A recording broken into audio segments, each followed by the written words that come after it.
Dance reality ഷോയിലൂടെ സിനിമയിൽ അരങ്ങേറ്റം കുറിച്ച ശേഷം ചുരുങ്ങിയ കാലം കൊണ്ട് തന്നെ മലയാളിയുടെ പ്രിയങ്കരിയായ നടിയാണ് സാനിയ അയ്യപ്പൻ. ബാല്യകാല സഖി എന്ന സിനിമയിൽ ബാലതാരമായി, പിന്നീട് ക്വീൻ എന്ന ചിത്രത്തിലൂടെ നായികയായി അരങ്ങേറ്റവും കുറിച്ചു. മോഡലിംഗ് മേഖലയിലും താരം ഏറെ ശ്രദ്ധ നേടിയിട്ടുമുണ്ട്. സോഷ്യൽ മീഡിയയിലും താരം സജീവമാണ്. 2023 ലണ്ടനിൽ പഠിക്കാൻ പോയ സാനിയ 6 മാസത്തിനു ശേഷം തിരിച്ചെത്തി. അഭിനയത്തിലും പ്രകടനത്തിലും 3 വർഷത്തെ ബിരുദ കോഴ്സിനായിട്ടാണ് സാനിയ ലണ്ടനിലെ ക്രിയേറ്റീവ് ആർട്സ് യൂണിവേഴ്സിറ്റിയിൽ ചേർന്നത്. ഇപ്പോഴിതാ ആ കോഴ്സ് ഉപേക്ഷിച്ച് ഇന്ത്യയിലേക്ക് മടങ്ങിയെത്തിയതിനെ കുറിച്ചുള്ള കാരണം വ്യക്തമാക്കിയിരിക്കുകയാണ് താരം. ഒരു യൂട്യൂബ് ചാനലിന് നൽകിയ അഭിമുഖത്തിലാണ് സാനിയ ഇക്കാര്യം വെളിപ്പെടുത്തിയത്. താൻ വിദേശത്ത് പഠിക്കാൻ പോയത് സ്വന്തം താല്പര്യപ്രകാരമാണ്. 6 മാസം കഴിഞ്ഞ് താൻ തിരിച്ചു വന്നു. അവിടെ ഞാൻ ചില ബുദ്ധിമുട്ടുകൾ നേരിട്ടു. പല കുട്ടികളും പുറത്തേക്ക് പോകാൻ ആവശ്യത്തിലാണ്.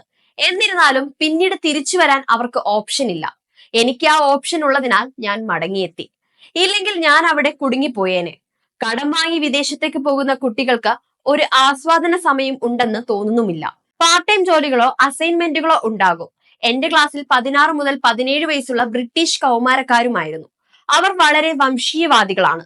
ആദ്യത്തെ 2 മാസം താൻ അമ്മയെ വിളിച്ചു കരഞ്ഞു. പിന്നീട് താൻ ചിന്തിച്ചത് എന്റെ നാട്ടിലെ നല്ലൊരു ജീവിതവുമാണ്. പിന്നെ ഞാൻ എന്തിന് ഇവിടെ കഷ്ടപ്പെടണം എന്നാണ് നടി വ്യക്തമാക്കിയിരിക്കുന്നത്. പൃഥ്വിരാജ് സംവിധാനം ചെയ്ത മോഹൻലാലിന്റെ ലൂസിഫറിലും സാനിയ ഒരു പ്രധാന കഥാപാത്രത്തെ അവതരിപ്പിച്ചിട്ടുമുണ്ട്.